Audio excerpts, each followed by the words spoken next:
adversity is a crucible. It's something that will bring to the fore the character development that goes into being successful.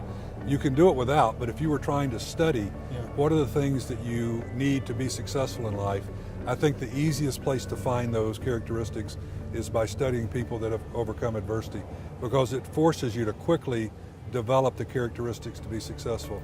If you've never undergone adversity, you can still get there, but it's a longer journey. One of the things I learned early in my career when I was recruiting people and I wanted to have them be successful, if I found people that had already overcome adversity successfully, they had a much greater chance of being successful.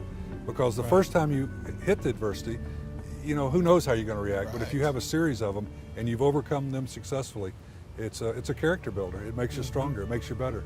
Well, what is it that separates the men from the boys when it comes to overcoming adversity? Clearly, we see people facing adversity all day long, and some of them curl up in a ball and don't get out of it, while others kind of thrive on it. Yeah, there's no question about that. The first thing that I would say is we identified in all the research that we did, and we looked at hundreds and hundreds and hundreds of backgrounds, and we interviewed people, and the first thing that we learned, there were three common characteristics that the people that have overcome adversity seem to have. The first is what we call personal accountability. They acknowledge that whatever's going on in their life, they have to be responsible for. And if you ever have somebody that starts making excuses, I could have if only this hadn't happened. Sure. I could have. And if your children start displaying this behavior, that's not a good sign.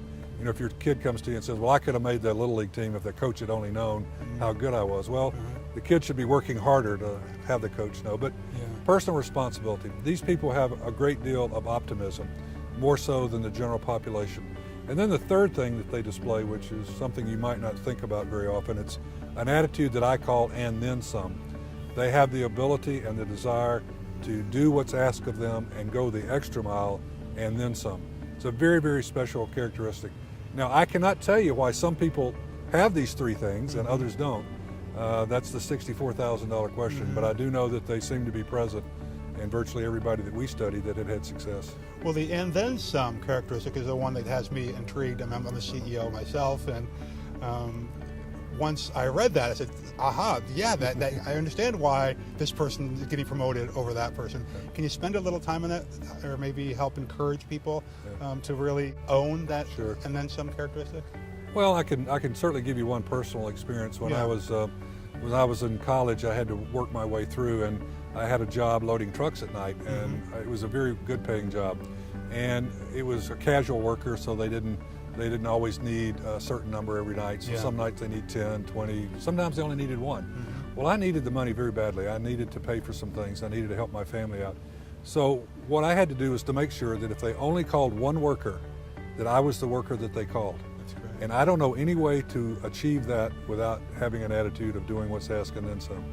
So that if they ask me to come in early, stay late, work hard, take a difficult job, go up in the nose of the truck and get tailpipes out, be willing to go do it. And I think if you understand that can separate and distinguish you from others, I think it makes it a little easier. And somebody asked me one time recently, wonder if everybody had this and then some attitude. Well, I said, well, I'm not really worried about that, because it's been my experience that most people have the attitude of just enough to get by. Absolutely, and that's just not going to make it. Yeah, should people in business expect adversity as a way of life? Or, is there really such thing as, living the dream without facing adversity? No, I don't think so. I don't know a business that's never encountered it. I don't know an individual that's never encountered it. In fact, I would say, whether you're a business or you're an individual, you're either about to go into adversity, you're in adversity, or you're coming out of adversity.